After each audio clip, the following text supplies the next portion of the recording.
എന്തൊക്കെയുണ്ട് വിശേഷം? എല്ലാരും സുഖമല്ലേ? ദാ മിസ്സുടെ ക്ലാസ് ഇങ്ങനെ ഓരോ സെക്ഷൻസ് ആയിട്ട് സ്റ്റാർട്ട് ചെയ്ത് വരാല്ലേ. നമ്മളിപ്പോ ഏതാണ്ട് ഈ ചാപ്റ്റേഴ്സ് ഒക്കെ ഓരോന്നായിട്ട് കഴിഞ്ഞു തുടങ്ങിയല്ലേ? ഇല്ലേ? കഴിഞ്ഞു തുടങ്ങിയല്ലേ? അപ്പൊ ദേ നിങ്ങളെല്ലാരും എക്സൈറ്റഡ് ആണല്ലോ.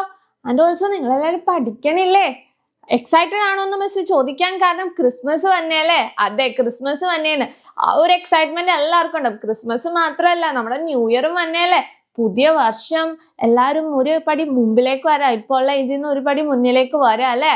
അതെ. അപ്പൊ ആ ഒരു ഹാപ്പിനെസ് എല്ലാവർക്കും ഇല്ലേ? അതുകൂടാണ്ട് ഒരു സാഡ് ആയിട്ടുള്ള കാര്യം എന്താ? നിങ്ങൾക്ക് എക്സാം അല്ലെ? ക്രിസ്മസ് എക്സാം ആണ്. അത് മിസ്സിന് അറിയാം. അതെല്ലാവർക്കും ഒരു വിഷമമുള്ള കാര്യമാണെന്ന് അറിയാം. സ്റ്റിൽ മിസ് പറയാ, എന്താ എല്ലാരും അതോർത്തൊന്നും വറീഡ് ആവണ്ട. സിമ്പിൾ ആയിട്ട് മിസ് ഇങ്ങനെ പറഞ്ഞു തന്നിട്ടുണ്ടല്ലോ. അപ്പൊ എല്ലാരും ഈസി ആയിട്ട് പഠിക്കാട്ടോ. പഠിക്ക. എന്നിട്ട് എന്താ, നല്ല മാർക്ക് മേടിക്ക. ഒരു പേടിയും വേണ്ട. നമ്മൾ സിമ്പിൾ ആയിട്ട് ഓരോന്ന് പഠിച്ച് പതിയെ സെറ്റ് ആവും കേട്ടോ. ഓക്കെ, സെറ്റ് അല്ലേ? സെറ്റ് ആണല്ലോ. ഓക്കെ. അപ്പോ ഇന്ന് നമ്മൾ പഠിക്കാൻ പോകുന്ന ചാപ്റ്റർ ഏതാന്ന് പറയാൻ പറ്റുമോ നിങ്ങക്ക്? ഏത് ചാപ്റ്റർ ആണെന്നറിയോ? നമ്മുടെ sound waves. Class 10th first chapter ആയ എന്താണ് സൗണ്ട് വേവ്സ് ആണ് നമ്മൾ പഠിക്കാൻ പോകുന്നത് കേട്ടോ. അപ്പോ ആ പേരിൽ തന്നെ ഉണ്ടല്ലേ സൗണ്ട്.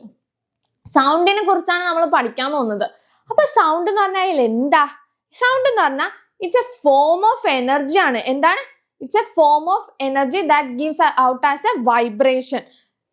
അതായത് നമുക്ക് സൗണ്ട് നമുക്ക് എന്താ ഒരു എനർജി ഫോം ആണ്. നമുക്ക് കേൾക്കാനായിട്ട് കിട്ടുന്ന ഒരു എനർജി ഫോം ആണ്.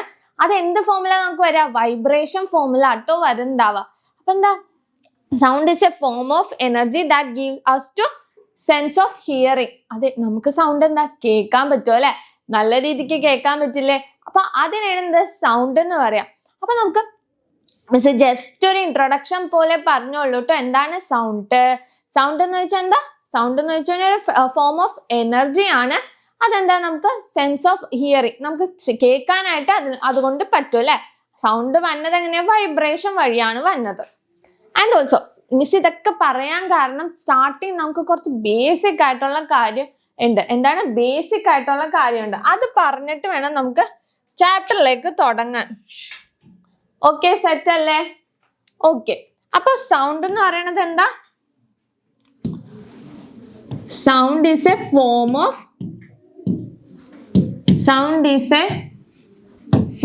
of energy. Form of energy which we can hear.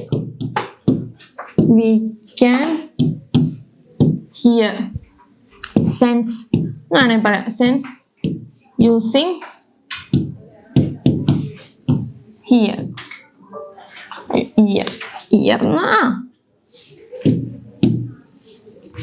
Sense of hearing എന്ന് വേണമെങ്കിൽ പറയാം. ഓക്കെ, സെറ്റ് അല്ലേ? അപ്പോ സൗണ്ടിന് ഒരു പ്രത്യേകത എന്ന് വെച്ച് കഴിഞ്ഞാൽ സൗണ്ടിന് 3 കാര്യങ്ങൾ വേണം. എന്താണ്? നമുക്ക് ഒരു സൗണ്ട് പ്രൊഡ്യൂസ് ചെയ്യാൻ ഒരാൾ വേണം അല്ലെ? അതായത് നമുക്ക് എന്താണ് ഒരു പ്രൊഡ്യൂസർ വേണം. അതായത് പ്രൊഡ്യൂസർ എന്ന് വെച്ച് കഴിഞ്ഞാൽ സൗണ്ട് പ്രൊഡ്യൂസ് ചെയ്താലല്ലേ നമുക്ക് പറ്റുള്ളൂ. അപ്പൊ ഒരു പ്രൊഡ്യൂസർ വേണം. പിന്നെന്താ? ഒരു മീഡിയം വേണം. സൗണ്ടിന് ഒരു മീഡിയം ആവശ്യമുണ്ട്. നിങ്ങള് സിനിമ നമ്മളെന്താ ഡെവിൾ എന്ന് പറഞ്ഞ സിനിമയെന്ന് തോന്നണം. നമ്മുടെ ഡാൻസ് പ്രഭാസ് അല്ല, സിനിമാ നടന്റെ പേര് മിസ്സിന് ഓർമ്മയില്ല കേട്ടോ. ആരോ എന്താ നമ്മള് പ്രഭുദേവയുടെ സിനിമ മിസ് മറന്നുപോയി. ആ പ്രഭുദേവയുടെ സിനിമയിൽ നമ്മുടെ തമന്ന പ്രേതമായിട്ട് വരുമ്പോഴേക്കും തമന്നയുടെ കള്ളി പൊളിച്ചത്താക്കാൻ വേണ്ടി നമ്മളെന്താ പ്രഭുദേവ ഇങ്ങനെ പറയൂട്ടോ, ഇങ്ങനെ സൗണ്ട് ഉണ്ടാക്കും. പക്ഷെ എന്താ ആരും ഒന്നും കേൾക്കില്ല. കാരണം എന്താന്ന് വെച്ച് കഴിഞ്ഞാൽ സൗണ്ട് പ്രൊഡ്യൂസ് ചെയ്യണമെങ്കിൽ എന്ത് ചെയ്യണം? അവിടെ ഒരു മീഡിയം ആവശ്യമുണ്ട്. എന്താണ്? ഒരു മീഡിയം ആവശ്യമുണ്ട്. ആ മീഡിയം ഉണ്ടെങ്കിൽ എന്ത് സംഭവിക്കുള്ളൂ? സൗണ്ട് നമുക്ക് കേൾക്കാൻ പറ്റുള്ളൂ. ആൻഡ് തേർഡ് തിങ് എന്താ? ഒരു റിസീവർ. നമ്മൾ പറയില്ലേ, നമ്മളിപ്പോ ഒരു കാര്യം സംസാരിക്കുമ്പോൾ നമ്മളെ കേട്ടിരിക്കാൻ ഒരാൾ വേണമെന്ന് പറയില്ലേ? അത് തന്നെ. അതേപോലെ സൗണ്ടിൽ ഫിസിക്സ് രീതിയിലാണെങ്കിൽ എന്താ? ഒരു റിസീവർ വേണം. റിസീവർ എന്ന് വെച്ച് കഴിഞ്ഞാൽ അത് കേൾക്കാനായിട്ട് ഒരു സാധനം ഉണ്ടെങ്കിൽ അതിനെ റിസീവർ എന്ന് പറയും. അപ്പൊ സെൻഡർ, മീഡിയം ആൻഡ് റിസീവർ, ഈ 3 കാര്യം ഉണ്ടെങ്കിൽ നമുക്ക് സൗണ്ടിന്റെ ഒരു ഫാമിലി എന്ന് വേണമെങ്കിൽ പറയുവര്. ഓക്കെ, ഇതൊക്കെ മീൻസ് ബേസിക് ആയിട്ടുള്ള കാര്യം കേട്ടോ പറയുന്നത്. ഇതൊക്കെ നമുക്ക് അറിഞ്ഞിരിക്കാം. ജസ്റ്റ് നിങ്ങൾ ഇതൊക്കെ 8ാം ക്ലാസ്സിലും 9ാം ക്ലാസ്സിലൊക്കെ പഠിച്ചിട്ടുണ്ട്. അതുകൊണ്ടാണ് മിസ് ഒന്നും കൂടി വെറുതെ ഒരു ബ്രഷപ്പ് പോലെ പറയുന്നത്. അപ്പൊ ഇതൊക്കെ ഒന്ന് അറിഞ്ഞിരിക്കാം. ബാക്കി കാര്യങ്ങൾ നമ്മൾ പതിയെ പഠിക്കും കേട്ടോ. സെറ്റ് അല്ലേ? ഓക്കെ, അപ്പൊ നമ്മള് സെന്റർ, മീഡിയം ആൻഡ് റിസീവർ, ഇത് 3 ഇമ്പോർട്ടന്റ് ആണെന്ന് പറഞ്ഞു. ആൻഡ് ഓൾസോ ഇത് 3 ഉണ്ടെങ്കിൽ നമുക്ക് സൗണ്ട് എന്നുള്ള ഒരു സാധനം ഇത് നമുക്ക് കിട്ടുള്ളൂ. ആ ഒരു എനർജി നമുക്ക് വരുള്ളൂ തന്നെ. ഓക്കെ, അപ്പോ മിസ് ഈ ചാപ്റ്റർ തുടങ്ങാൻ തന്നെ ഒരു കഥ പറഞ്ഞാട്ടോ. മിസ്സിന്റെ അനുഭവം കൊണ്ട് പറഞ്ഞതാ. മിസ് കുട്ടിയായിരുന്നപ്പോഴേക്കും മിസ്സിന്റെ ബ്രദേഴ്സും സിസ്റ്റേഴ്സ് ഒക്കെ ഉണ്ട്, കസിൻസ് അവരൊക്കെ ഉണ്ട്. അപ്പൊ ഞങ്ങൾ എല്ലാവരും കൂടി ഊഞ്ഞാലാടുമായിരുന്നു. അറിയാലോ നിങ്ങൾക്ക് എല്ലാവർക്കും. ഊഞ്ഞാലാടുമായിരുന്നു. ഊഞ്ഞാലാടിക്കൊണ്ടിരിക്കുന്ന സമയത്ത് എന്താ സംഭവിച്ചതെന്ന് അറിയോ? ഊഞ്ഞാലാടിക്കൊണ്ടിരുന്നു. ഞാൻ എന്ത് ചെയ്തു? ലേഡീസ് ഫസ്റ്റ് എന്നുള്ള രീതിയിൽ ഞാൻ എന്ത് ചെയ്തു? ചാടിക്കറി ആദ്യം കയറി എടുത്തു. എൻ്റെ ഒരു ഓർമ്മയിൽ ഞാൻ ഒരു 5 പ്രാവശ്യം അതായത് ഇങ്ങനെ ഊഞ്ഞാലാടിയപ്പോഴേക്കും ഒരു മിനിറ്റ് ആയിട്ടില്ല, 2-3 മിനിറ്റ് ആയപ്പോഴേക്കും എൻ്റെ അനിയൻ പറഞ്ഞു, നിർത്ത് മതി, നീ ഒരു 10-15 പ്രാവശ്യം ഊഞ്ഞാലാടി, ഇനി നീ മതി, ഞാൻ ആടട്ടെ എന്ന് പറഞ്ഞു. അപ്പൊ ഞാൻ പറഞ്ഞു പറ്റില്ല, ഞാൻ അധികം ഒന്നും ആടിയിട്ടില്ല, ജസ്റ്റ് 1, 2, 3 ആടിയിട്ടുള്ളൂ. അപ്പൊ അവൻ പറഞ്ഞു ഇല്ല, നീ 10 എണ്ണം ആടി, പറ്റില്ല എന്ന് പറഞ്ഞു. അപ്പൊ എനിക്ക് അറിഞ്ഞൂടാ ഇവൻ എന്താ ഇങ്ങനെയൊക്കെ പറയണമെന്ന് പറഞ്ഞു. പിന്നെ നമ്മള് മൂത്തവർക്ക് 8ന്റെ പണി തരാൻ ഇളയവരുണ്ടല്ലോ, നമ്മൾ എന്തെപ്പോഴും മൂത്തവരാണല്ലോ, എല്ലാം അഡ്ജസ്റ്റ് ചെയ്യണമല്ലോ. അങ്ങനെ തൊട്ടുള്ളവരല്ലേ ഇത് കാണുന്നവർ കുറെ പേരുണ്ടല്ലോ. കുറെ പേര് ചേട്ടന്മാരും ചേച്ചിമാരായിരിക്കും, ചിലവർക്ക് അനിയന്മാരും അനിയത്തിമാരും അടിയിലുണ്ടാവും. ആരായാലും നിങ്ങൾക്ക് അറിയാലോ സിറ്റുവേഷൻ. നമ്മൾ എന്ത് ചെയ്തു? മാറിക്കൊടുത്തേ പറ്റൂ. എൻ്റെ അച്ഛനമ്മയും വന്നു മാറിക്കൊടുക്കുന്ന ചേച്ചി അല്ലവന്റെ മാറിക്കൊടുക്കുന്നു പറഞ്ഞു.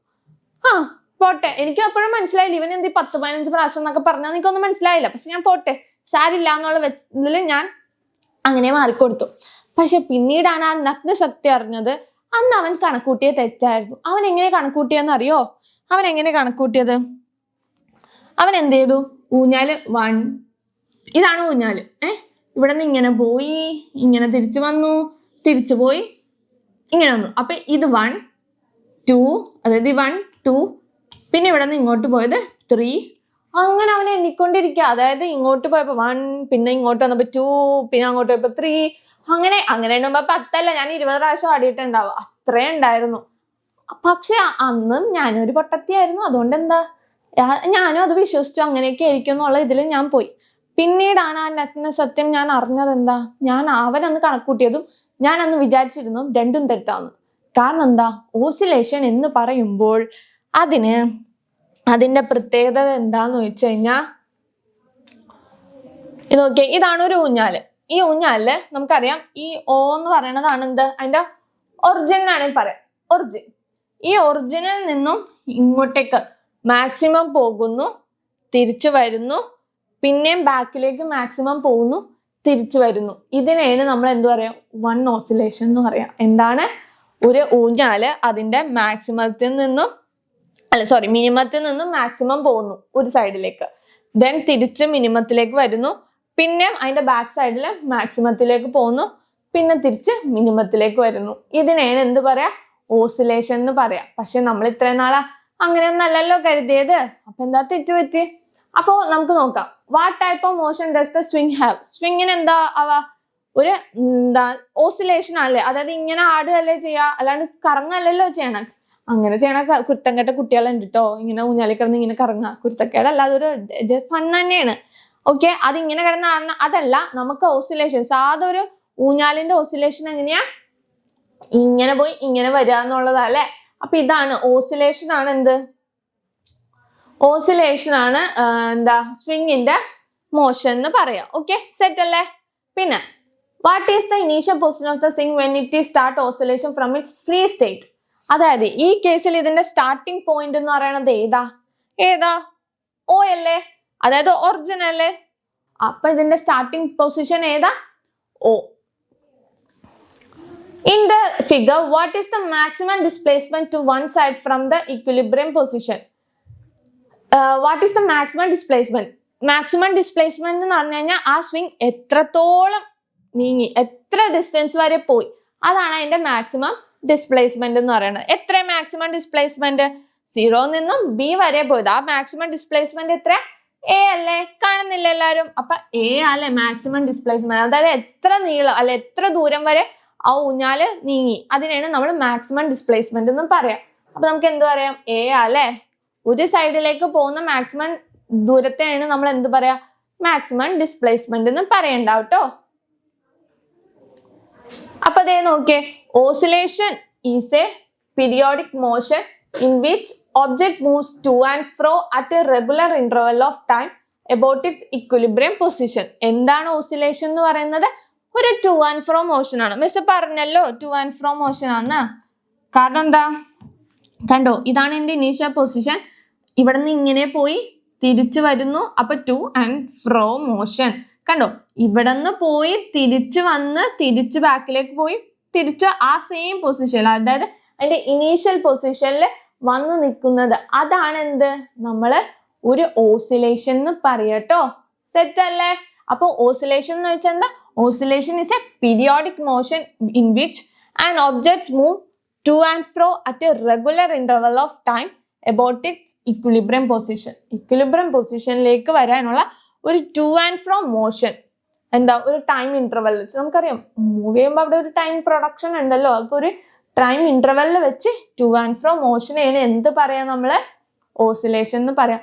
അപ്പോ നിങ്ങൾക്ക് ഇപ്പൊ ഓസിലേഷൻ എന്താണെന്ന് മനസ്സിലായില്ലേ? ഒരു ഊഞ്ഞാലാടി അത് എത്ര, നമ്മളിപ്പോ കുട്ടികൾ ഇപ്പൊ 2-3 പിള്ളേരൊക്കെ ഉണ്ടെങ്കിൽ നമ്മൾ പറയാം ഒരാൾ 10 പ്രാവശ്യം ഊഞ്ഞാലാടാം. അപ്പൊ എല്ലാവരും ചാടിക്കറി ഇരുന്നിട്ട് ഒരു പ്രാവശ്യം ഫ്രണ്ടിലേക്ക് പോയി തിരിച്ചു വരുമ്പോ തന്നെ അതല്ല ഒരു ഓസിലേഷൻ. ഒരാൾ ഫ്രണ്ടിലേക്ക് പോയി തിരിച്ചു വന്നു, ബാക്കിലേക്ക് പോയി തിരിച്ചു വന്നു, അതാണ് എന്ത്? ഒരു ഓസിലേഷൻ. അപ്പൊ ഇനി ആരെങ്കിലും പറ്റിക്കപ്പെടോ?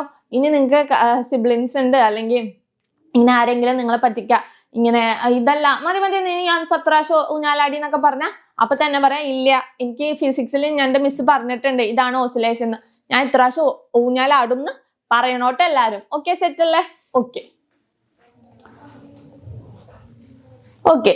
The magnitude of a maximum displacement to one side of its equilibrium position is amplitude. അതായത് മിസ് ഓൾറെഡി പറഞ്ഞല്ലേ, അതായത് നമ്മൾ ഒരു ഊഞ്ഞാലാടുമ്പോ എന്ത് സംഭവിക്കുന്നു? നമ്മൾ എന്ത് പറഞ്ഞു? ഇവിടെ നിന്ന് മാക്സിമം ഡിസ്പ്ലേസ്മെന്റ് പോകൂലേ? എന്താണ്? മാക്സിമം ഡിസ്പ്ലേസ്മെന്റ് പോകുന്നു. ആ മാക്സിമം ഡിസ്പ്ലേസ്മെന്റ് അതിനെ പറയുന്നതാണ് എന്ത്? ആംപ്ലിറ്റ്യൂഡ് എന്ന് പറയുന്നത്. എന്താണ്? മാക്സിമം ഡിസ്പ്ലേസ്മെന്റ് ഒരു ഓസിലേഷൻ വഴി, അതായത് മിനിമം ഈക്വിലിബ്രിയം പൊസിഷനിൽ മാക്സിമം പോകുന്നതിനെയാണ് നമ്മൾ എന്ത് പറയാ? ആംപ്ലിറ്റ്യൂഡ് എന്ന് പറയാം. നമുക്കറിയാം, നമ്മളിപ്പോ ഒരു ഊഞ്ഞാലിലടി നമ്മളിങ്ങനെ അത്രയും ദൂരം, നമ്മളിപ്പോ കസിൻസിനെ പേടിപ്പിക്കാനൊക്കെ ആയിട്ട് നമ്മൾ എന്ത് ചെയ്യും? അത്രയും ദൂരെ പോയിട്ട് ഒറ്റ വിടല്ലോ. അപ്പൊ അത് ഷുറന്ന് അറിഞ്ഞു പോണതാണ്, നല്ല രസം അതൊക്കെ. പക്ഷെ ആ അത്രയും ദൂരം അല്ലേ നമ്മൾ ഏറ്റവും മാക്സിമം വരെ എത്തില്ലേ? അതാണ് എന്ത്? അതിന്റെ ആംപ്ലിറ്റ്യൂഡ് എന്ന് പറഞ്ഞാൽ മാക്സിമം ഡിസ്പ്ലേസ്മെന്റ് ട്ടോ. സെറ്റ് അല്ലേ? Okay okay. അപ്പൊ നമ്മൾ എന്താ? മാക്സിമം ആംപ്ലിറ്റ്യൂഡ് പറഞ്ഞു. പക്ഷെ ആംപ്ലിറ്റ്യൂഡിനെ ഡിനോട്ട് ചെയ്യുന്ന ലെറ്റർ ഏതാണെന്നറിയോ? നമ്മുടെ എ ആട്ടോ. എന്താണ് ആംപ്ലിറ്റ്യൂഡ്? ആസ് എ ആണ്. The symbol of amplitude is A ആട്ടോ. എ അത് പേരിൽ തന്നെ ഉണ്ട്, അതുകൊണ്ടാണ് നമ്മൾ നേരത്തെ കേസിൽ എ എന്ന് പറഞ്ഞ് എഴുതിയില്ലേ. അപ്പൊ SI യൂണിറ്റ് ഓഫ് ആംപ്ലിറ്റ്യൂഡ് എന്താ? മീറ്റർ. എന്താണ്? SI യൂണിറ്റ് ഓഫ് ആംപ്ലിറ്റ്യൂഡ് എന്താ? മീറ്റർ ആട്ടോ. നമുക്കപ്പോ കൺഫ്യൂസ് ആവരുത്. സെന്റിമീറ്ററിലൊക്കെ തന്ന അതിനെന്ത് ചെയ്യാ? ഡിവൈഡഡ് ബൈ 100 ചെയ്തിട്ട് മീറ്ററിലേക്ക് ആക്കാട്ടോ. ഓക്കെ, അപ്പൊ നമ്മളിപ്പോ ആംപ്ലിറ്റ്യൂഡിനെ കുറിച്ച് പഠിച്ചു. നമ്മൾ ഓസിലേഷൻ ആണല്ലോ ഇമ്പോർട്ടന്റ്. അപ്പൊ ഇനി ഓസിലേഷൻ എന്ന് പറയുമ്പോ എല്ലാരും എന്ത് ചെയ്യാ? പറ്റിക്കപ്പെടരുത്. അതാ മിസ്സിന് ഏറ്റവും പറയാനുള്ളത്. കാരണം നമ്മുടെ കുട്ടിക്കാലം എപ്പോഴും നമ്മൾ അറിഞ്ഞ സാധനമാണ് എന്ത്? ഊഞ്ഞാല്. അപ്പൊ അതിലാരും പെടാൻ പാടില്ല, പറ്റിക്കപ്പെടുത്തുകയും ചെയ്യരുത്. ഓക്കെ. അപ്പൊ നമ്മൾ ആംപ്ലിറ്റ്യൂഡിനെ കുറിച്ച് പഠിച്ചു കേട്ടോ. അപ്പൊ മിസ് വേറൊരു കാര്യം പറഞ്ഞുതരാം. ഇത് നോക്കിയേ, ഇതൊരു ഫിഗർ ആണ്. ഇതൊരു സ്പ്രിങ്ങിന്റെ കാര്യം തന്നെയാണ്. ഇത് നോക്കിയാൽ അതിന്റെ ഒറിജിൻ ഇനീഷ്യൽ പൊസിഷൻ ആണ് എന്ത്? ഈ 0 എന്ന് പറഞ്ഞ് കിടക്കുന്നത് കേട്ടോ. 0 എന്ന് പറഞ്ഞ് കിടക്കുന്നത്. അപ്പൊ നോക്കിയേ എന്താ? ഓക്കെ, അപ്പൊ അതിന്റെ ഇനീഷ്യൽ പൊസിഷനിൽ നിന്ന് ഇങ്ങനെ പോയി തിരിച്ചു വരുന്നു, ദെൻ ബാക്കിലേക്ക് മാക്സിമം പോകുന്നു, പിന്നെ തിരിച്ച് വരുന്നു അല്ലേ? ഇതാണ് മിസ് പറഞ്ഞത് എന്താ? ഒരു ഓസിലേഷൻ എന്ന് പറയണത് ഇതാണല്ലോ. ഇനി നമ്മൾക്ക് കുറച്ച് ചോദ്യങ്ങളുണ്ട്.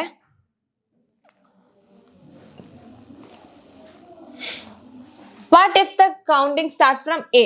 അതായത് നേരത്തെ മിസ് എന്താ പറഞ്ഞ, ഓയിൽ നിന്നും സ്റ്റാർട്ട് ചെയ്തു, മാക്സിമം പോയി തിരിച്ചു വന്നു, പിന്നെ മാക്സിമം പോയി തിരിച്ചു വന്നു. അതാണ് ഒരു ഓസിലേഷൻ എന്ന് പറയാ. ഇനി അതിന് പകരം ഞാൻ എയിൽ നിന്നാണ് സ്റ്റാർട്ട് ചെയ്യുന്നത്. എ എവിടെയാണ്? എ എവിടെയാ? ഇവിടെ നിന്നാണ് സ്റ്റാർട്ട് ചെയ്യുന്നത്. അതായത് ഇനീഷ്യൽ പൊസിഷൻ മിസ് മാറ്റി. പക്ഷെ പേടിക്കണ്ട, നമ്മൾ ഏത് ഡയറക്ഷനിൽ നിന്നാണോ സ്റ്റാർട്ട് ചെയ്യുന്നത്, എന്താണ്, ഏത് ഡയറക്ഷനിൽ നിന്നാണോ സ്റ്റാർട്ട് ചെയ്യുന്നത് അവിടെ നിന്ന് ഇങ്ങനെ പോയി തിരിച്ചു വന്നു, ആ പൊസിഷനിൽ തന്നെ നിൽക്കുക. അപ്പൊ ഈ കേസിൽ എവിടെന്നാ നമ്മള് O to B പോയി, B to O വന്നു, O to A പോയി, തിരിച്ച് ഓയിൽ വന്നു അല്ലെ? ഓയിൽ നിന്നും ബി പോയി തിരിച്ച് ഓയിൽ വന്നു, പിന്നെ എയിലേക്ക് പോയി, പിന്നെ ഓയിൽ വന്നു. അതാണ് ഇതിന്റെ ഒരു ഓസിലേഷൻ എന്ന് പറയുന്നത്. ആൻഡ് ഓൾസോ ഈ കേസിൽ നമ്മൾ സ്റ്റാർട്ട് ചെയ്യുന്ന എവിടെ? എ നിന്നാ അല്ലെ? അപ്പൊ നമുക്ക് എന്തോ അറിയാം, A to O, then O to B, പിന്നെ B to O, then O to A. അപ്പോഴും എന്താ, ഒരു ഓസിലേഷൻ ആയി. മനസ്സിലായോ? അപ്പൊ നിങ്ങൾ ഇനീഷ്യൽ പൊസിഷൻ മാറിയെന്ന് ഓർത്ത് ടെൻഷൻ ആവണ്ട. ഇനീഷ്യൽ പൊസിഷൻ മാറിയാലും എന്ത് സംഭവിക്കുന്നു, ആ പൊസിഷനിലേക്ക് ലാസ്റ്റ് എൻഡ് ചെയ്ത് വന്ന് നിന്ന അതിന് ഒരു ഓസിലേഷൻ എന്ന് പറയൂട്ടോ. മനസ്സിലായല്ലോ? ഓക്കെ, അപ്പൊ നമ്മുടെ ക്വസ്റ്റ്യനും answer ആയല്ലേ. A string complete one oscillation when it starts from A and reach B and return to A. കണ്ടോ, എയിൽ നിന്നും ബിയിലേക്ക് പോകാം, തിരിച്ച് എയിലേക്ക് തിരിച്ചു വരാം. അതിനെ നമ്മൾ എന്ത് പറയും? ഒരു ഓസിലേഷൻ എന്ന് പറയും ട്ടോ. An oscillation is completed when the body return to its initial position in the same direction from where it starts. കണ്ടോ, നമ്മൾ ഒരു ഓസിലേഷൻ എന്ന് പറയണത് എപ്പോഴാ? അത് ഇനീഷ്യൽ പൊസിഷനിൽ നിന്നും സ്റ്റാർട്ട് ചെയ്ത് മാക്സിമം അതിന്റെ ഡിസ്പ്ലേസ്മെന്റിൽ എത്തി, ആ പോയിന്റിലെത്തി, തിരിച്ച് എന്താ ഇനീഷ്യൽ പൊസിഷനിലേക്ക് വന്നേനെയാണ് എന്ത് പറയണത്? നമ്മള് ഓസിലേഷൻ, ഒരു ഓസിലേഷൻ എന്ന് പറയാം. A string complete one oscillation when the pendulum start from O, goes to both sides and return to O. കണ്ടോ, ഓയിൽ നിന്നും ഇപ്പൊ ആദ്യത്തെ കേസിലാണെങ്കിൽ ഓയിൽ നിന്നും എയിലേക്ക് പോയി, എയിൽ നിന്നും ബിയിലേക്ക് പോയി, ബിയിൽ നിന്നും തിരിച്ച് ഓയിലേക്ക് വരുന്നു. അപ്പൊ ഇനീഷ്യലും ഫൈനൽ പൊസിഷൻ എന്താണ്? ഓ തന്നെയാണ് അല്ലേ? അപ്പൊ അതിനെയാണ് നമ്മൾ എന്ത് പറയാം? ഓസിലേഷൻ എന്ന് പറയാം. ഓക്കെ, സെറ്റ് അല്ലേ? എല്ലാരും ഓക്കെ അല്ലേ? ഓക്കെ, അപ്പൊ നിങ്ങൾക്ക് ഡൗട്ട് ഉള്ളതൊക്കെ കമന്റ് ബോക്സിൽ ഇടാട്ടോ. എല്ലാവർക്കും എന്ത് ഡൗട്ട് വേണേലും ചോദിക്കാം. അപ്പോ അപ്പ റിപ്ലൈ ഉണ്ടാവും ട്ടോ. Okay, give more examples of oscillatory motions. Oscillatory motion അതായത് ഈ ഓസിലേഷൻ നടക്കുന്നത് എവിടെയൊക്കെയാണെന്ന് നിങ്ങളൊന്ന് ആലോചിച്ച് നോക്കിയേ. ഒന്ന് എവിടെയാ? നമുക്ക് എന്ത് പറയാം? Motion of the pendulum of clock. നിങ്ങൾ ക്ലോക്ക് കണ്ടിട്ടില്ലേ? ക്ലോക്ക് കണ്ടിട്ടില്ലേ? ആ ക്ലോക്കിൽ എന്താ, നമ്മളുടെ വീട്ടിലുള്ള ക്ലോക്ക് അല്ല കേട്ടോ, വീട്ടിലുണ്ട്, ചിലവരുടെ ഉണ്ടാകും ഈ pendulum clock. And also miss പറയുന്ന പെൻഡുലം ക്ലോക്ക് ആണ്. പെൻഡുലം ക്ലോക്ക് എന്ന് വെച്ചാൽ നിങ്ങൾ കണ്ടിട്ടുണ്ടാവുന്ന അറിയാം, ഈ അപ്പൂപ്പന്മാരുടെ അമ്മൂമ്മമാരുടെ ആ കാലഘട്ടത്തുള്ളതാ. അതായത് വലിയൊരു ക്ലോക്ക്, വലിയതല്ല, ചെറുതും ഉണ്ട് കേട്ടോ, വലിയൊരു ക്ലോക്ക് ഉണ്ടിട്ട് അതിന്റെ അടിയിൽ ഇങ്ങനെ പെൻഡുലം പോലെ ഇങ്ങനെ തൂങ്ങിക്കിടക്കും ഒരു സാധനം. അതിങ്ങനെ കറക്റ്റ് 10 മണിയാകുമ്പോഴേക്കും അല്ലെങ്കിൽ 8 മണിയാകുമ്പോൾ 8 പ്രാവശ്യം ഇങ്ങനെ ആടാ, 9 മണിയാകുമ്പോൾ 9 പ്രാവശ്യം ആടാ. നല്ല രസം അല്ലേ? ഇപ്പൊ അതിന്റെ മോഡേൺ വേർഷൻസ് ഒക്കെ ഇറങ്ങിയിട്ടുണ്ട്. അതിനകത്ത് എന്താ, ആ പെൻഡുലം ഇങ്ങനെ ടു ആൻഡ് ഫ്രോ മോഷനിൽ ഇങ്ങനെ ആടിക്കൊണ്ടിരിക്കും അല്ലെ? അപ്പൊ അതിനെ എന്ത് പറയും? അതൊരു ഓസിലേറ്ററി മോഷൻ ആണെന്ന് നമുക്ക് പറയാം അല്ലെ? ഇല്ലേ? ദെൻ ഒരു ഇതെന്ന് പറഞ്ഞാൽ എന്താ, മോഷൻ ഓഫ് ഹാങ്ങിങ് ലാമ്പ്. അതായത് നമ്മളിപ്പോ ചെറിയ ലൈറ്റ്സ് ഒക്കെ തൂക്കിയിട്ടേക്കാം അല്ലെ? ചെറിയ ലൈറ്റ്സ് ഒക്കെ തൂക്കിയിടുമ്പോഴേക്കും അവിടെ എന്ത് സംഭവിക്കും? അതിങ്ങനെ ആടൂലേ? ആടാറുണ്ട്. അതൊക്കെ എന്താ, ടു ആൻഡ് ഫ്രോ മോഷന് എക്സാമ്പിൾ ആണ്. അതായത് ഒരു ഓസിലേഷന് എക്സാമ്പിൾ ആണ്. വേറെ എക്സാമ്പിൾസ് നിങ്ങൾക്ക് അറിയോ? നമ്മൾ വേറെ എക്സാമ്പിൾസ് ഏതാ? നമ്മുടെ ഊഞ്ഞാല് ഒരു എക്സാമ്പിൾ ആണ്. ഊഞ്ഞാലിലും നമ്മൾ എന്തുണ്ട്? ആടുണ്ട്. പിന്നെ നമ്മൾ ലുലുവിലൊക്കെ പോയിട്ടില്ലേ? ലുലുവിൽ എന്താ ഒരു ഗെയിം ഉണ്ടല്ലേ? ലുലുവിൽ വണ്ടർലയിലൊക്കെ ഉണ്ട്. നമ്മളൊരു സാധനം ഇങ്ങനെ ആകാശം മുട്ടേ പോയിട്ട് തിരിച്ച് അങ്ങനെ വിടും. ലുലുവിൽ അത്രയും പോകില്ല, പക്ഷെ വണ്ടർലയിലൊക്കെ അത് അത്രയും പോകും. എന്താ, ആകാശം മുട്ടേ പോയിട്ട് തിരിച്ചൊറ്റ വിടല. അതിന്റെ ഉള്ള ആളും അത്രയും സ്പീഡിലൊക്കെ ആയിരിക്കും. പക്ഷെ അത് വെറൈറ്റി ആണ്. അവിടെ എന്താ, ഒരു ഓസിലേഷൻ മോഷൻ എന്ന് വേണമെങ്കിൽ പറയാം നമുക്കത്. കാരണം എന്താ, അത് ടു ആൻഡ് ഫ്രോ മോഷൻ അല്ലേ പോകുന്നത്. അപ്പൊ ഇനി അങ്ങനെയൊക്കെ സിറ്റുവേഷൻ നിങ്ങൾ കളിക്കാനൊക്കെ പോകുമ്പോ അപ്പൊ പറയും ഇത് ഓസിലേഷൻ ആണ്, ഇത് ഓസിലേഷൻ ആ, മിസ് പറഞ്ഞിട്ടുണ്ട് ഇത് ഓസിലേഷൻ ആണ്, ഇത് ഫിസിക്സ് ആണെന്നുള്ള കാര്യം അങ്ങോട്ട് നിങ്ങൾ തെളിച്ച് അങ്ങോട്ട് പറയാം. ഓക്കെ, സെറ്റ് അല്ലേ? ഓക്കെ. അപ്പൊ നമ്മള് എന്താ ഓസിലേഷൻ മോഷന്റെ എക്സാമ്പിൾസ് നോക്കി. ഇനി ഇത് വീഡിയോ കാണുന്നവർക്ക് ഇനിയും കുറെ എക്സാമ്പിൾസ് കിട്ടണ്ടെങ്കിൽ കമന്റ് ചെയ്യാം. മിസ് എന്തായാലും കൈയടിക്കും. ഓക്കെ. അപ്പൊ എല്ലാരും കമന്റ് ചെയ്യണം കേട്ടോ, എന്താ എക്സാമ്പിൾസ് എന്തെങ്കിലും ഉണ്ടെങ്കിൽ. ഓക്കെ. ഇനി അടുത്ത എന്താ, നമുക്കൊരു ക്വസ്റ്റ്യൻ ചെയ്യാം. If a pendulum takes 1 minute to complete 30 oscillation, how long does it take to complete 1 oscillation? അതായത് ഒരു പെൻഡുലം ഒരു മിനിറ്റിൽ 30 ഓസിലേഷൻ ചെയ്തു. എന്താണ്, ഒരു പെൻഡുലം 30 ഓസിലേഷൻസ് ചെയ്തു. അങ്ങനെയാണെങ്കിൽ എന്താണ്, ഒരു ഓസിലേഷൻ കംപ്ലീറ്റ് ചെയ്യാൻ എത്ര ടൈം എടുത്തു, എത്ര നേരം എടുത്തു നമുക്ക് നോക്കാം. ഒരു മിനിറ്റിൽ എത്ര ഓസിലേഷൻസ് എടുത്തു? 1 മിനിറ്റ്. 1 മിനിറ്റ് എന്ന് പറയുമ്പോഴേക്കും നമുക്ക് സെക്കൻഡ്സിൽ എഴുതാല്ലേ. ടൈമിന്റെ SI യൂണിറ്റ് എന്ന സെക്കൻഡ്സ് ആണ്. അപ്പൊ 60 സെക്കൻഡ്സിൽ 1 മിനിറ്റിൽ എത്ര ഓസിലേഷൻസ് എടുത്തു? നമ്പർ ഓഫ് ഓസിലേഷൻ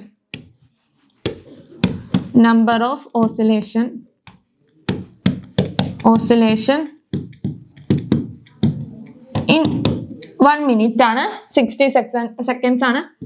30 ആണ് അല്ലേ നമ്പർ ഓഫ് ടേൺ ഓസിലേഷൻ, 30 ആണ്. ഇനി how long does it take to complete 1 oscillation? ഒരു ഓസിലേഷൻ കംപ്ലീറ്റ് ചെയ്യാൻ എത്ര നേരം എടുത്തു എന്നാ നോക്കണ്ട. ഒരു ഓസിലേഷൻ കംപ്ലീറ്റ് ചെയ്യാൻ എത്ര നേരം എടുത്തു? ടൈം ടേക്കൺ ടു കംപ്ലീറ്റ്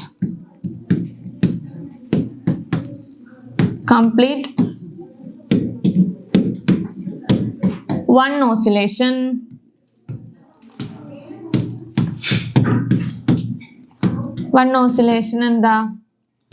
എന്താ ചെയ്യേണ്ടത്? നമ്മൾ എന്ത് ചെയ്യണം? 60 ഡിവൈഡഡ് ബൈ 30 ചെയ്യാം. അതായത് ടൈം റിക്വയർ എത്ര? 60 ആണ്. എത്ര ഓസിലേഷൻ ചെയ്തു?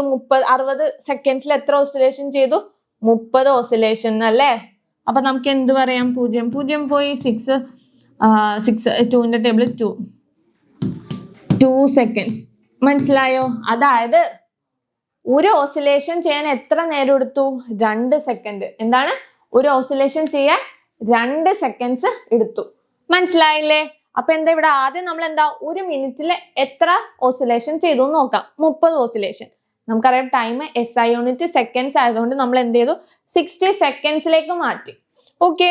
നമ്മളോടുള്ള ചോദ്യം how long does it take to complete 1 oscillation? ഒരു ഓസിലേഷൻ ചെയ്യാൻ എത്ര നേരം എടുത്തു എന്നാ ചോദിക്കുന്നത്. ഒരു ഓസിലേഷൻ എടുക്കാൻ എത്ര നേരം എടുത്തു? 60 ഡിവൈഡഡ് ബൈ 30, അതായത് എന്താ? 2 സെക്കൻഡ്സ്. മനസ്സിലായില്ലേ? അപ്പോ നമ്മൾ ഈ കണ്ടുപിടിച്ചത് എന്താണെന്നറിയോ? ടൈം പീരീഡ് ആണ്. എന്താണ് നമ്മൾ കണ്ടുപിടിച്ചത്? എന്താ?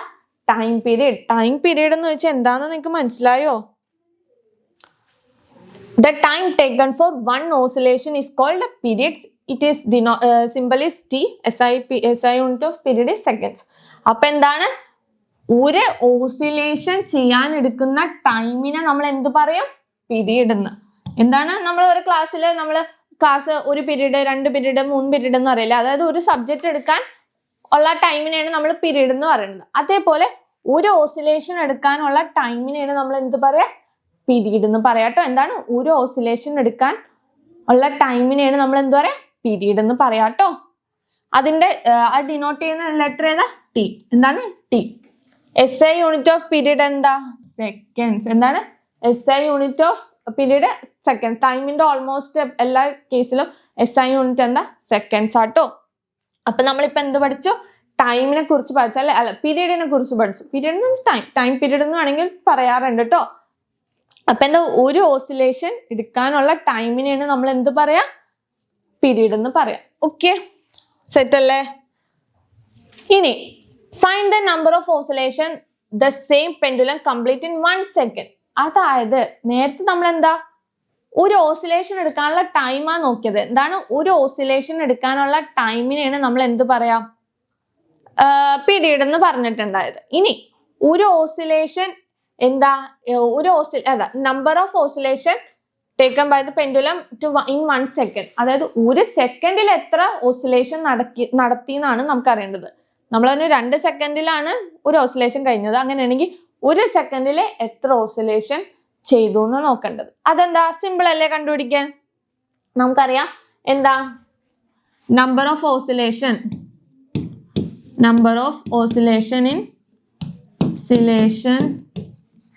in 60 seconds. In 60 seconds എത്രയാ number of oscillation in 60 seconds എത്രയാ? നമ്മൾ പറഞ്ഞു 30 ആണെന്ന് പറഞ്ഞു അല്ലേ? അങ്ങനെയാണെങ്കിൽ number of oscillation in 1 second എത്രയാ? Oscillation in 1 second എന്താ? Simple. 30 divided by 60. The 30 divided by 60. എന്താ? 1/2. 1/2 time. Number of turns ആണ്, seconds അല്ല. 1/2 അതായത് 0.5 ടൈംസ് ആണ്. 0.5 ഓസിലേഷൻ, അതായത് ഒരു പകുതി ഓസിലേഷനെ ഒരു സെക്കൻഡിൽ എടുത്തോളൂ. അഫ്കോഴ്സ് മറ്റേ കേസിൽ നമുക്ക് മനസ്സിലായി 2 സെക്കൻഡിലാണ് ഒരു ഓസിലേഷൻ നടക്കുക. അപ്പൊ 1 സെക്കൻഡിൽ ഹാഫ് ഓസിലേഷനെ നടക്കുള്ളൂ. അപ്പൊ എന്ത് മനസ്സിലായി? നമ്മള് ഇപ്പൊ 1 സെക്കൻഡിലത്തെ ഓസിലേഷൻ ആണ് നമ്മൾ കണ്ടുപിടിച്ചത്. എന്താണ്? 1 സെക്കൻഡിലത്തെ ഓസിലേഷൻ ആണ് നമ്മൾ കണ്ടുപിടിച്ചത്. അപ്പൊ അത് ഡിനോട്ട് ചെയ്യണത് എന്താണ്? അതാണ് എന്ത്? ഫ്രീക്വൻസി എന്ന് പറയാം. എന്താണ്? Frequency. The number of oscillation in 1 second is called frequency. നമ്മൾ പറയില്ലേ ഒരു സാധനത്തിന്റെ ഫ്രീക്വൻസി എത്രയാണ്, ഇത്രയെന്ന് പറയില്ലേ? അതായത് 1 സെക്കൻഡിൽ അത് എത്ര പ്രാവശ്യം ഓസിലേറ്റ് ചെയ്യുന്നുണ്ട് അതിനെയാണ് നമ്മൾ എന്ത് പറയാ? ഫ്രീക്വൻസി എന്ന് പറയാട്ടോ. എന്താണ്? 1 സെക്കൻഡിൽ എത്ര പ്രാവശ്യം അത് ഇങ്ങനെ അതായത് 1 2 3 അങ്ങനെ 1 സെക്കൻഡിൽ അത് എത്ര പ്രാവശ്യം ഓസിലേറ്റ് ചെയ്യുന്നുണ്ട് അതിനെയാണ് നമ്മൾ എന്ത് പറയാ? ഫ്രീക്വൻസി എന്ന് പറയാട്ടോ. ഫ്രീക്വൻസി ഡിനോട്ട് ചെയ്യുന്ന ലെറ്റർ എന്താ? എഫ് ആട്ടോ. എന്താണ്? ഫ്രീക്വൻസി ഡിനോട്ട് ചെയ്യുന്ന ലെറ്റർ എഫ് ആണ്. ആൻഡ് അതിന്റെ SI യൂണിറ്റ്സ് എന്താണെന്നറിയോ? ഹേർട്സ്. നമ്മുടെ ഹൃദയം നോർത്താൽ മതി, പക്ഷെ ഹേർട്സ് ആണ്, ഹാർട്ട് അല്ല, ഹേർട്സ് ആണ്. HERTZ ആണ്, ഹേർട്സ് ആണ്. HZ എന്ന് പറഞ്ഞ് ഡിനോട്ട് ചെയ്യും. അപ്പൊ നമ്മളിപ്പോ എന്തൊക്കെയാ പഠിച്ചത്? നമ്മള് ടൈം പീരീഡും അതായത് പീരീഡും പഠിച്ചു, പിന്നെ ഇപ്പൊ എന്താ നോക്കിയത്? ഫ്രീക്വൻസിയും പഠിച്ചു അല്ലെ? ഇത് രണ്ടും ഇമ്പോർട്ടൻ്റ് ആട്ടോ. ഇത് രണ്ടും നല്ല ഇമ്പോർട്ടൻ്റ് ആയിട്ടുള്ള കാര്യമാണ് കേട്ടോ. സെറ്റ് അല്ലേ? ഓക്കെ. അപ്പൊ നമ്മൾ എന്താ നോക്കിയത്? നമ്മളിപ്പോ ഫ്രീക്വൻസിയും ടൈം പീരീഡും ഒക്കെ സെറ്റ് ആക്കിയല്ലേ? ഇനി വേറൊരു ഇമ്പോർട്ടൻ്റ് കാര്യമുണ്ട്. അതായത് ഇത് നോക്കിയേ, ഇത് നിങ്ങൾക്ക് അറിയോ ഇതെന്ത് സാധനമെന്ന്? ഇതാണ് മിസ് പറഞ്ഞ എന്താ? പെൻഡുലം എന്ന് പറയണത് കേട്ടോ.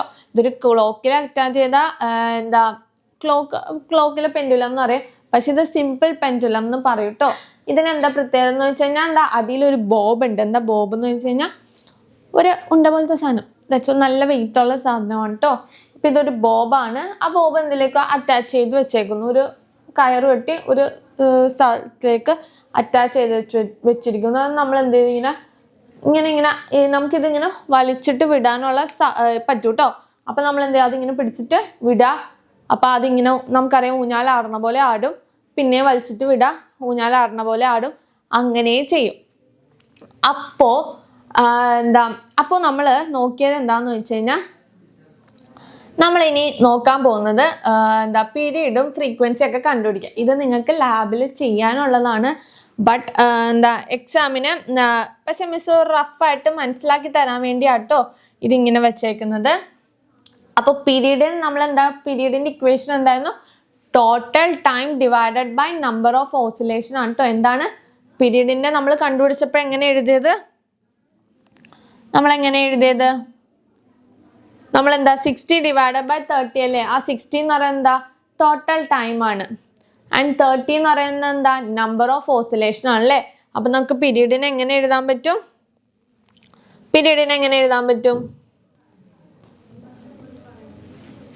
Total time divided by number of oscillation എന്ന് പറഞ്ഞ് എഴുതാം കേട്ടോ. അതേപോലെ ഫ്രീക്വൻസിനെയും എങ്ങനെ എഴുതാൻ പറ്റും? Number of oscillation divided by time എന്നും പറഞ്ഞ് എഴുതാം കേട്ടോ. എന്താണ്? Number of oscillation divided by time എന്നും പറഞ്ഞ് എഴുതാം. ഓക്കെ. അപ്പൊ മിസ് ഇവിടുത്തെ പെൻഡുലത്തിന്റെ ലെങ്ത് മാറ്റിക്കൊണ്ടിരിക്കുക. എന്താണ്? പെൻഡുലത്തിന്റെ ലെങ്ത് ഇങ്ങനെ മാറ്റിക്കൊണ്ടിരിക്കുക. ആദ്യം നമ്മൾ അളക്കുന്ന 25 സെന്റിമീറ്റർ ലെങ്ത്തിൽ വെച്ചു. അപ്പൊ എന്ത് സംഭവിക്കുന്നു? Time taken four 10 oscillation. 10 oscillation എടുക്കാൻ വിചാരിക്കും 10 ആണെന്ന് വിചാരിക്കും. Time taken four 10 oscillation 10 seconds ആണെന്ന് വിചാരിക്കും. അപ്പോൾ പീരീഡ് എത്രയായിരിക്കും? ടോട്ടൽ ടൈം എത്ര? 10. നമ്പർ ഓഫ് ഓസിലേഷൻ എത്ര? 10. അപ്പോൾ എത്ര കിട്ടി? 1 സെക്കൻഡ്സിലാണ്. അതായത് ഒരു സെക്കൻഡിൽ എത്ര ഓസിലേഷൻ ചെയ്തു? ഒരു സെക്കൻഡിൽ ഒരു ഓസിലേഷൻ വെച്ച് ചെയ്തിട്ടുണ്ട്. ഫ്രീക്വൻസി എന്തായിരിക്കും? Number of oscillation. എത്ര പ്രാവശ്യം ഓസിലേറ്റ് ചെയ്തു? 10 പ്രാവശ്യം അല്ലേ? ടൈം എത്രയാ? 1 അല്ലേ? ടൈം എത്രയാ? ടൈം ടേക്കൺ 10 ആണ്. അപ്പോൾ ഇതും 10 അല്ല 10 ആണ് കേട്ടോ. ടൈം ടേക്കൺ എന്ന് പറയുന്നത് 10 ടൈം അല്ലേ? 10 ആണ്. അപ്പോൾ എന്താ അവിടെ എന്താ ഫ്രീക്വൻസി എന്താ? 1 ഹെർട്സ് ആണ് കിട്ടിയത്. ഓക്കെ, അപ്പം മിസ് ഇതൊരു റഫ് ആയിട്ടുള്ളതാണ്. ഇനി അതേപോലെ തന്നെ ലെങ്ത് മിസ് കൂട്ടി, അതായത് 25 നിന്നും 60 ആക്കി. അതായത് ഇതിൻ്റെ ലെങ്ത് ഇങ്ങനെ നീട്ടി. ലെങ്ത് നീട്ടുമ്പോൾ എന്ത് സംഭവിക്കുന്നു? ടൈം ടേക്കൺ ഫോർ 10 ഓസിലേഷൻ, അതായത് 10 ഓസിലേഷൻ എടുക്കാൻ എന്ത് ചെയ്തു എന്നറിയോ? 15 സെക്കൻഡ് എടുത്തു. 10 ഓസിലേഷൻ തീർക്കാനായിട്ട് 15 സെക്കൻഡ്സ് എടുത്തു. അങ്ങനെയാണ് total time divided by number of oscillation. Total time എത്രയാ? 15 ആണ്. നമ്പർ ഓഫ് ഓസിലേഷൻ എത്രയാ? 10 ആണല്ലേ? അപ്പം 1.5 സെക്കൻഡ്സ് എന്ന് പറയാലോ ഇല്ലേ? 1.5 സെക്കൻഡ്സ് ആണ്. ഇനി നമ്പർ ഓഫ് ഓസിലേഷൻ എത്ര എടുത്തത്? 10 പ്രാവശ്യം അല്ലേ? അതിനെടുത്ത ടൈം എത്രയാ? എത്ര നേരം കൊണ്ട് എടുത്ത? 15 ആണല്ലേ? 15 ആകുമ്പോഴേക്കും എന്ത് സംഭവിക്കുന്നു? എന്ത് സംഭവിക്കുക? 0.06 ഹെർട്സ് ആണ് കിട്ടിയത്. 0.6 ഹെർട്സ് ആണ്. 67. ഓക്കെ, റഫ് ആട്ടോ ഇതൊക്കെ. 67 ഹെർട്സ് ആണ്. അതേപോലെ തന്നെ മിസ് ലെങ്ത് എന്താക്കി? 100 ആക്കി. എന്താണ്? 100 ആക്കിയപ്പോഴേക്കും എന്ത് സംഭവിക്കുന്നു? ടൈം പിന്നെയും കൂടി. ടൈം കൂടിയത് എത്രയാണ്? 20 സെക്കൻഡായി. 10 ഓസിലേഷൻ ചെയ്യാൻ, അതായത് ഇങ്ങനെ പോവാൻ 10 ഓസിലേഷൻ ചെയ്യാൻ 20 സെക്കൻഡ് എടുത്തു. അപ്പം എന്താ? 20 ഡിവൈഡഡ് ബൈ 10 ഈക്വൽ ടു എന്താ? 2 സെക്കൻഡ്സ്. അതായത് ഒരു ഓസിലേഷന് 2 സെക്കൻഡ്സ് കിട്ടി. അപ്പം നമുക്ക് എന്താ ഫ്രീക്വൻസി എന്താ? 20 ഡിവൈഡഡ് ബൈ എത്ര? ടൈം എത്ര? സോറി 10 ഡിവൈഡഡ് ബൈ 20 ആണ്. 10 ഡിവൈഡഡ് ബൈ 20 എന്താണ്? 10 ഡിവൈഡഡ് ബൈ 20 എന്ന് പറയുമ്പോൾ 0.5 ഹെർട്സ്. 0.5 ഹെർട്സ് കണ്ടോ? അതായത് പീരീഡ് കൂടി, പക്ഷെ ഫ്രീക്വൻസി എന്ത് സംഭവിച്ചു? കുറയാലേ ചെയ്തത്. അപ്പം ലെങ്ത് കൂടിയപ്പോൾ എന്താ സംഭവിച്ച? ടൈം പീരീഡ് കൂടി, പക്ഷെ എന്ത് സംഭവിച്ചു? ഫ്രീക്വൻസി കുറഞ്ഞു. എന്താണ്? ലെങ്ത് കൂടിയപ്പോൾ എന്ത് സംഭവിച്ചു? ഫ്രീക്വൻസി കുറയാലേ ചെയ്തത്. അതായത് length is inversely proportional to frequency. എന്ത് പറയാ? Length is inversely proportional to frequency. മനസ്സിലായോ? ലെങ്തിന് ഇൻവേഴ്സ്ലി പ്രപ്പോർഷണൽ ആണ്. അതായത് ലെങ്ത് ഫ്രീക്വൻസി കുറഞ്ഞു കഴിഞ്ഞാൽ എന്ത് സംഭവിക്കും? ലെങ്ത് കൂടും. അതായത് ലെങ്ത് കൂട്ടിക്കഴിഞ്ഞാൽ ഫ്രീക്വൻസി കുറയും. അതേപോലെ ലെങ്ത് കുറച്ച് കഴിഞ്ഞാൽ ഫ്രീക്വൻസി കൂടും. മനസ്സിലായല്ലോ? സെറ്റ് അല്ലേ? അപ്പം ലെങ്ത്തും ഫ്രീക്വൻസിയും തമ്മിൽ ഇൻവേഴ്സ്ലി പ്രപ്പോർഷണൽ ആണ് കേട്ടോ. ഓക്കെ, അപ്പം അത് എഴുതിയിട്ടുണ്ട് മിസ്. എന്താണ്? When the length of the pendulum increase, the frequency decrease. എന്താണ്? ലെങ്ത് കൂടുന്ന അനുസരിച്ച് എന്ത് സംഭവിക്കുന്നു? ഫ്രീക്വൻസി കുറയും. അതേപോലെ തന്നെ ലെങ്ത് കുറഞ്ഞ ഫ്രീക്വൻസി കൂടും. ഓക്കെ, സെറ്റ് അല്ലേ? ഓക്കെ, ഈ സാധനം നിങ്ങൾ കണ്ടിട്ടുണ്ടാകോ? അപ്പം നമ്മളിപ്പോൾ ഫ്രീക്വൻസിയും ലെങ്ത്തും തമ്മിലുള്ള കാര്യം പറഞ്ഞല്ലേ? ഓക്കെ, ഇനി നമ്മൾ പറയാൻ പോകുന്നത് കുറച്ച് ബേസിക് ആയിട്ടുള്ള കാര്യം എന്ന് വേണമെങ്കിൽ പറയാം. അതായത് നമ്മൾ പറയാൻ പോകുന്നത് എന്താ? ടൈം. ഇതെന്ന് വെച്ച് കഴിഞ്ഞാൽ നമ്മുടെ ട്യൂണിങ് ഫോർക്കാണ്. എന്താണെന്നറിയോ? Tuning fork. അപ്പം നിങ്ങൾ വിചാരിക്കും ഇത് എന്തെന്നാ, ഇത് ഫോർക്ക് പോലെ ഇരിപ്പുണ്ടല്ലോ, അല്ലെങ്കിൽ മറ്റേ ചോപ്സ്റ്റിക്കോ അങ്ങനത്തെ ഒരു ലുക്ക് അല്ലേ? അപ്പോൾ അതാണെന്ന് വിചാരിക്കും. പക്ഷെ നമ്മൾ എന്താണെന്നറിയോ? ഇതായത് ഒരു ട്യൂണിങ് ഫോർക്കാണ്. എന്താണ്? ട്യൂണിങ് ഫോർക്കാണ്. ഈ ട്യൂണിങ് ഫോർക്കിൻ്റെ പ്രത്യേകത എന്താണെന്നറിയോ? ഇതിങ്ങനെ വൈബ്രേറ്റ് ചെയ്യും. എന്താണ്? ഇത് നല്ല രീതിക്ക് വൈബ്രേറ്റ് ചെയ്യും. അതാണ് ഈ ട്യൂണിങ് ഫോർക്കിൻ്റെ പ്രത്യേകത. ഓക്കെ, അപ്പോൾ നമുക്ക് നോക്കാം. ഇനി മിസ് പറയാൻ പോകുന്നത് ട്യൂണിങ് ഫോർക്ക് അവിടെ നിൽക്കട്ടെ, നമ്മൾ വേറൊരു കാര്യം കൂടി നോക്കാൻ പോകുന്നുണ്ട്. അതൊന്നുകൊണ്ട് നോക്കിയിട്ട് നമുക്ക് ട്യൂണിംഗ് ഫോർക്കിലേക്ക് വരാട്ടോ. നമ്മളിപ്പോൾ ലെങ്ത് എന്ന് പറഞ്ഞാൽ എന്താ, length inversely proportional to 1/f അല്ലേ. അത് നമ്മൾ ഈ ഇക്വേഷനിൽ നിന്നും പഠിച്ചല്ലോ. ഇതാണ് length inversely proportional to frequency ആണ്. ഇവിടെ വേറൊരു കാര്യം കൂടി ഉണ്ടായിരുന്നു ഈ ടേബിളിൽ നിന്നും. എന്താണെന്നറിയോ? അതായത് ഫ്രീക്വൻസി പീരീഡും തമ്മിൽ, അതായത് പീരീഡ് കൂടിയപ്പോൾ എന്ത് സംഭവിച്ചു? ഫ്രീക്വൻസി എന്ത് ചെയ്തു? കുറയാല്ലേ ചെയ്തത്. എന്താണ്? പീരീഡ് കൂടിയപ്പോൾ എന്ത് സംഭവിച്ചു? ഫ്രീക്വൻസി കുറഞ്ഞു അല്ലേ. എന്താണ്? പീരീഡ് കൂടിയപ്പോൾ ഫ്രീക്വൻസി കുറഞ്ഞു. അപ്പോൾ നമുക്ക് എന്ത് പറയാം? Period is inversely proportional to frequency എന്ന്. എന്താണ്? Period is inversely proportional to frequency. അല്ലെങ്കിൽ എന്താ അറിയാം? Frequency is inversely proportional to period. എന്താണ്? Frequency inversely proportional to period. Set അല്ലേ? ഇതും ഇമ്പോർട്ടൻ്റ് ആണ്. രണ്ടും സെയിം തന്നെ കേട്ടോ. ഇൻവേഴ്സ്ലി പ്രപ്പോർഷണൽ ആണെന്ന് പറയാം. അപ്പോൾ നമുക്ക് എന്താ? ഫ്രീക്വൻസിനെ, അതായത് ഫ്രീക്വൻസി കൂടിയ പീരീഡ് കുറയും, പീരീഡ് കുറഞ്ഞ ഫ്രീക്വൻസി കൂടും. Inversely proportional. അപ്പോൾ നമ്മൾ ലെങ്ത്തും പീരീഡും ഫ്രീക്വൻസിയും തമ്മിലുള്ള റിലേഷൻ നോക്കി. അതേപോലെ തന്നെ ഫ്രീക്വൻസിയും പീരീഡും തമ്മിലുള്ള റിലേഷൻ നോക്കിയല്ലേ. അപ്പം നിങ്ങൾക്ക് സെറ്റായില്ലേ? എല്ലാവർക്കും മനസ്സിലായല്ലോ ലെങ്ത്തും പീരീഡും ഫ്രീക്വൻസിയും പീരീഡും ഒക്കെ തമ്മിലുള്ള റിലേഷൻ. ഇനി നമുക്ക് ട്യൂണിംഗ് ഫോർക്കിലേക്ക് പോകാം കേട്ടോ. ഓക്കെ, അപ്പം മിസ് പറഞ്ഞെന്താ? ട്യൂണിംഗ് ഫോർക്ക് എന്ന് പറയുന്നത് ഇത് വൈബ്രേറ്റ് ചെയ്യും. എന്താണ്? ഇത് നല്ല രീതിക്ക് വൈബ്രേറ്റ് ചെയ്യും. കണ്ടോ? ചിലതിന് ലെങ്ത് കൂടുതലാണ്, കട്ടി കുറവാണ്. ചിലതിന് കട്ടി കൂടുതലാണ്, ലെങ്ത് കുറവാണ്. അങ്ങനെ പല പ്രോപ്പർട്ടീസും ഉണ്ടല്ലേ. പല പ്രോപ്പർട്ടീസും ഇല്ലേ. അപ്പോൾ ആ പല പ്രോപ്പർട്ടീസിൽ കൊണ്ട് തന്നെ ഇത് എന്ത് ചെയ്യും? നല്ല രീതിക്ക് വൈബ്രേറ്റ് ചെയ്യും. എന്താണ്? ഇത് നല്ല രീതിക്ക് ഇങ്ങനെ വൈബ്രേറ്റ് ചെയ്യും. പക്ഷേ ആ വൈബ്രേഷൻ എന്താണെന്ന് അറിയോ? അതാണ് നാച്ചുറൽ ഫ്രീക്വൻസി എന്ന് പറയണുണ്ടാവുക. എന്താണ് മിസ് പറഞ്ഞത്? Natural frequency. കാരണം നാച്ചുറൽ ഫ്രീക്വൻസി എന്ന് പറഞ്ഞു കഴിഞ്ഞാൽ ഇപ്പം എനിക്ക് എൻ്റെതായ രീതിയിൽ വൈബ്രേറ്റ് ചെയ്യാനുള്ള ഫ്രീക്വൻസി ഉണ്ടെങ്കിൽ അതിനെന്ത് പറയും? നാച്ചുറൽ ഫ്രീക്വൻസി എന്ന്. ഒരാളുടെയും ഇൻഫ്ലുവൻസ് ഇല്ലാണ്ട് എനിക്ക് എൻ്റെതായ രീതിക്ക് നിൽക്കാൻ പറ്റുന്നത് അത് എൻ്റെ കഴിവാണ് അല്ലേ. ആ കഴിവിനെയാണ് എന്ത് പറയാം? നാച്ചുറൽ ഫ്രീക്വൻസി എന്ന് പറയാം. When an object vibrates freely in vibrating in native frequency, this is natural frequency എന്ന് പറയും. അതായത് ഒരു വസ്തു അത് അതിൻ്റെ സ്വന്തം ഫ്രീക്വൻസിയിൽ, അതായത് അതിൻ്റെ സ്വന്തമായാണ് ഒരു ഫ്രീക്വൻസി. അതിന് വേറെ ആരുടെ ഇൻഫ്ലുവൻസോ ഒന്നുമില്ല. അത് സ്വന്തം ഫ്രീക്വൻസിയിലാണ് വൈബ്രേറ്റ് ചെയ്യുന്നത്. അതിനെ പറയുന്നതാണ് എന്ത്? നാച്ചുറൽ ഫ്രീക്വൻസി എന്ന് പറയാം. എന്താണ്? ഇപ്പം ഞാൻ നല്ല രീതിക്ക് ഇങ്ങനെ വൈബ്രേറ്റ് ചെയ്യാം. എനിക്ക് ആരെങ്കിലും ഹെൽപ്പ് ചെയ്യാനുണ്ടോ വൈബ്രേറ്റ് ചെയ്യാൻ? ഇല്ല. ഞാൻ സ്വന്തമായ രീതിക്കല്ലേ വൈബ്രേറ്റ് ചെയ്യാനുണ്ടാവുക. ആ വൈബ്രേഷനാണ് എന്ത് പറയാ? നാച്ചുറൽ ഫ്രീക്വൻസി എന്ന് പറയട്ടോ. എന്താണ്? Natural frequency. മനസ്സിലായല്ലോ? അപ്പം നാച്ചുറൽ ഫ്രീക്വൻസി എന്ന് വെച്ചാൽ ഒന്നുമില്ല, നമ്മൾ ഒരു വസ്തു അതിന് സ്വന്തമായി വൈബ്രേറ്റ് ചെയ്യാൻ പറ്റും. ഒരു ഫ്രീക്വൻസി, ആ ഒരു പർട്ടിക്കുലർ ഫ്രീക്വൻസിയിൽ അതിന് സ്വന്തമായിട്ട് വൈബ്രേറ്റ് ചെയ്യാൻ പറ്റുമെങ്കിൽ അതിനെയാണ് നമ്മൾ എന്ത് പറയാം? നാച്ചുറൽ ഫ്രീക്വൻസി എന്ന് പറയാം. ഇനി ഈ നാച്ചുറൽ ഫ്രീക്വൻസി ഡിപ്പെൻഡ് ചെയ്യുന്നുണ്ട് കുറച്ച് കാര്യങ്ങൾ. അതാണ് മിസ് നേരത്തെ പറഞ്ഞത്. കണ്ടോ?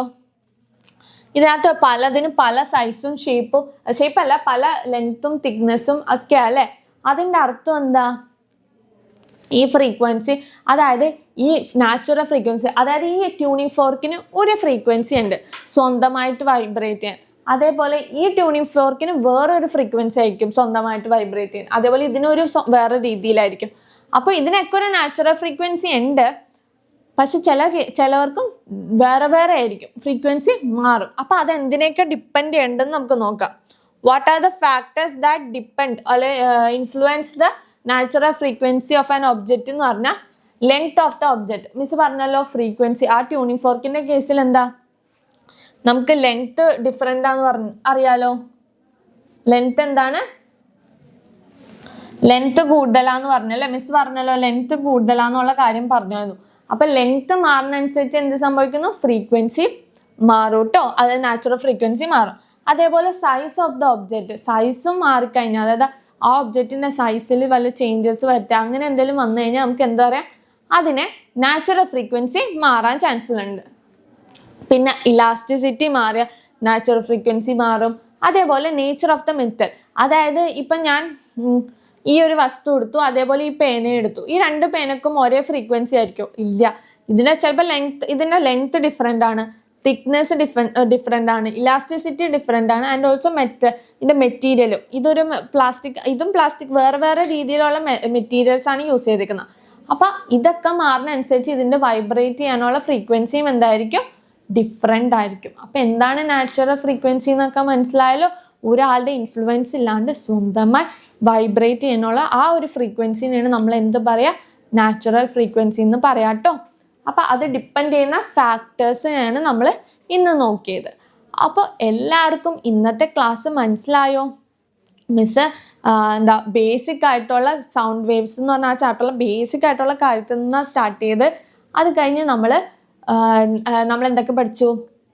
ഓസിലേഷനെ കുറിച്ച് പഠിച്ചു, ആംപ്ലിറ്റ്യൂഡ് പഠിച്ചു, പിന്നെ പീരിയഡ്സ് പഠിച്ചു, പിന്നെന്താ നമ്മുടെ ഫ്രീക്വൻസി പഠിച്ചു. അത് ഓറിയൻറ്റഡ് ആയിട്ടുള്ള റിലേഷൻസ് ഒക്കെ നോക്കിയല്ലേ.